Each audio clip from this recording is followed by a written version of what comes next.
Halo teman-teman, kembali lagi bersama saya Latifianto, masih di channel dan di pembahasan yang sama, yaitu soal kabar terbaru dari timnas kita, timnas Indonesia, yang akan segera kedatangan pelatih baru berkebangsaan Belanda.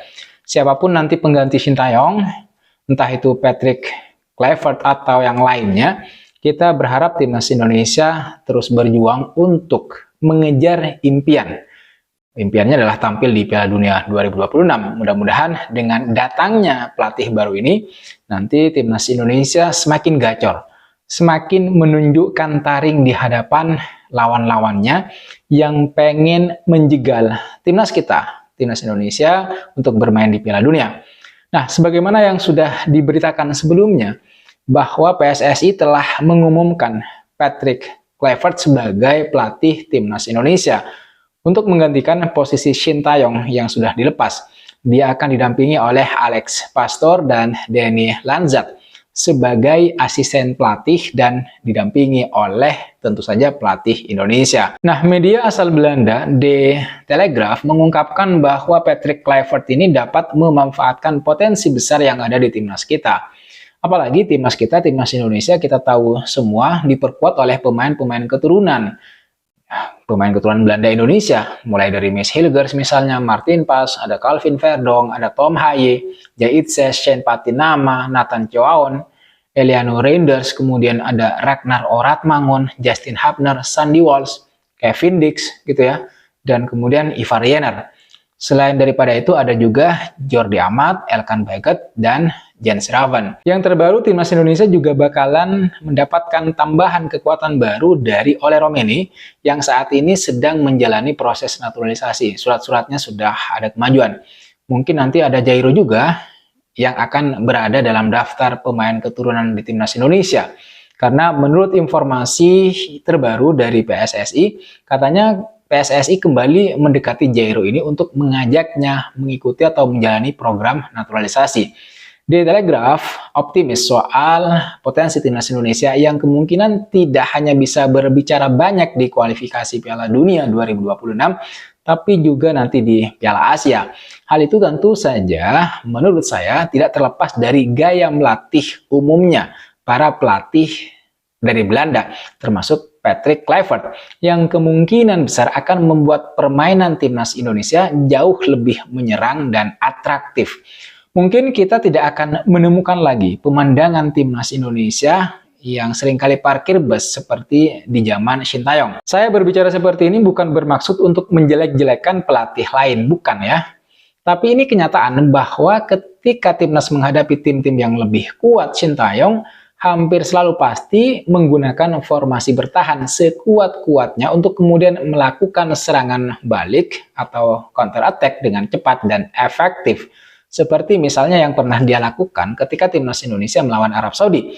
Dan terbukti timnas Indonesia mampu menang dengan skor 2-0. Tapi di tangan pelatih baru sepertinya sekali lagi saya harus mengatakan kepada kalian, kita bakalan jarang atau hampir tidak akan pernah melihat timnas Indonesia yang bermain bertahan seperti parkir pesawat. Ya, karena menurut Patrick Kluivert, cara bertahan yang ampuh adalah dengan menyerang. Itulah kenapa saya bilang timnas akan lebih banyak menyerang daripada bertahan. Nah, di bawah pelatih Patrick Kluivert ini, timnas Indonesia tidak akan memainkan skema 3-5-2 seperti di era Sintayong, tetapi akan menggunakan formasi baru yaitu 4-2-3-1, formasi atau skema andalan dari Patrick Kluivert. Dalam skema ini, perubahan besar akan terjadi hampir di semua sektor atau lini timnas kita, mulai dari lini belakang, tengah, hingga depan.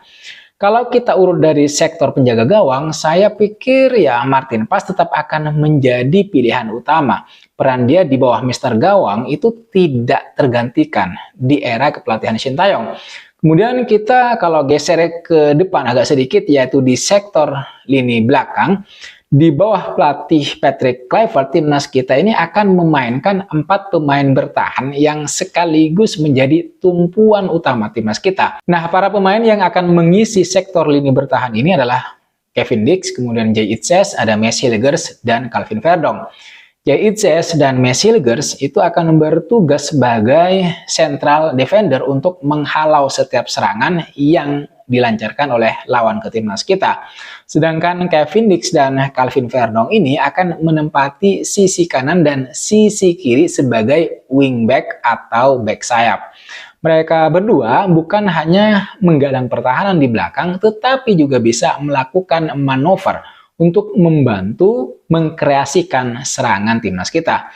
Sementara itu untuk lini tengah, timnas tetap akan menggunakan duet maut Ivar Jenner dan kemudian Tom Haye dalam mengalirkan bola, menjaga ritme permainan, serta yaitu memutus serangan lawan di lini tengah.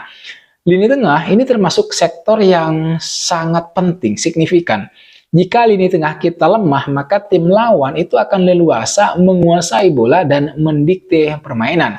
Itulah sebabnya lini tengah kita itu juga harus kuat, baik dalam memegang dan mendistribusikan bola, maupun dalam memutus serangan-serangan lawan sebelum masuk ke kotak 16 besar punya kita gitu. Kemudian teman-teman, untuk membongkar pertahanan lawan, trio Rafael Struijk, kemudian Marcelino Ferdinand dan Eliano Reinders ini berada di posisi final third, akan menjadi senjata andalan dari pelatih baru kita.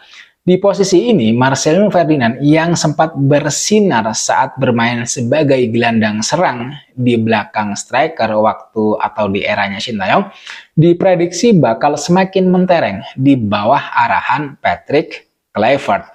Sedangkan Rafael Struijk dan Eliano Reinders ini akan ditempatkan di sektor sayap untuk melakukan penetrasi ke kotak penalti lawan. Nah, terakhir teman-teman, sebagai ujung tombak, Ragnar Oratmangun ini akan diplot sebagai goal getter untuk memaksimalkan peluang-peluang dari para winger serta second line kita. Karena kita bakalan ketambahan oleh Romeni juga, maka kemungkinan nanti sebagai goal getternya itu adalah si Ole, sementara Rafael Struijk kemungkinan akan bergantian dengan Ragnar Oratmangun untuk mengisi pos sayap kiri, karena sayap kanannya adalah Eliano Reinders. Ini kemungkinan formasi atau komposisi pemain yang bakalan dimainkan atau diturunkan saat timnas Indonesia dilatih Patrick Kluivert. Dengan skema yang saya bahas barusan ini, maka kemungkinan timnas kita itu akan bermain lebih menyerang, atraktif, terbuka. Ini bisa menjadi kelebihan timnas kita, timnas Indonesia, karena timnas tidak akan lagi menjadi sasaran serangan tim lawan. Saya setuju jika pertahanan terbaik adalah menyerang. Dan oleh sebab itu, pemain yang berada di garis depan itu harus bisa menciptakan gol seefektif mungkin. Selama ini timnas Indonesia itu kan sangat sulit untuk menciptakan gol melalui kaki Rafael Struijk atau Ragnar Oratmangun. Menurut saya ada dua hal kenapa itu terjadi. Pertama, kemungkinan karena pemain kita sendiri gitu ya, yang masih belum maksimal memanfaatkan setiap peluang. Sementara alasan yang kedua menurut saya sebenarnya mungkin bukan kualitas para pemainnya yang kurang, melainkan skema yang digunakan itu kurang tepat, kurang cocok, sehingga berpengaruh pada tingkat efektivitas terciptanya gol. Karena Patrick Kluivert ini dulunya adalah seorang striker saat masih aktif sebagai pemain, maka kemungkinan dia akan lebih mudah menangani para pemain depan kita yang begitu sulit untuk menciptakan gol. Dan kenapa dia mengatakan bahwa pertahanan terbaik adalah melakukan penyerangan begitu? Saya kira ini sangat berkaitan dengan posisi dia saat masih aktif bermain, di mana dia berposisi sebagai seorang striker. Harapannya dengan melatih timnas Indonesia nanti, dia bisa menularkan keterampilannya dalam memainkan sepak bola efektif dan tajam. Karena kita tidak mungkin memperoleh kemenangan kalau pemain depan kita tidak bisa mencetak gol alias tumpul. Oke teman-teman sekalian, saya kira itu yang bisa saya bahas, yang bisa saya share ke kalian semua di konten kali ini, yaitu soal potensi timnas Indonesia yang bisa mengejutkan lawan-lawannya di sisa putaran ketiga yang tinggal 4 pertandingan lagi. Dengan bergantinya pelatih Shin Tae-yong ke Patrick Kluivert ini, maka bisa dipastikan pelatih baru ini akan membawa sepak bola modern atau sepak bola Eropa ke timnas Indonesia nanti ya total football lah kira-kira. Yang artinya style permainan sepak bola kita itu sudah sepenuhnya Eropa. Dan itu bisa menebar bahaya atau ancaman untuk tim-tim yang ada di Asia Tenggara. Oke teman-teman sekalian, sekali lagi terima kasih sudah menonton video ini sampai selesai. Terima kasih juga buat kalian yang sudah subscribe, yang sudah memberikan komentar, kritik, saran, dan masukannya. Dan bagi kalian yang baru bertandang, baru mampir ke channel ini, silahkan kalian jangan lupa subscribe juga dan klik tombol like-nya agar semakin banyak yang menyukai konten ini dan terutama channel ini agar bisa membantu channel ini terus berkembang dan semakin berkualitas dalam menyajikan informasi atau kabar terbaru mengenai timnas Indonesia. Sekali lagi jangan lupa like, komen, dan subscribe, nyalakan notifnya. I'll see you on the next video.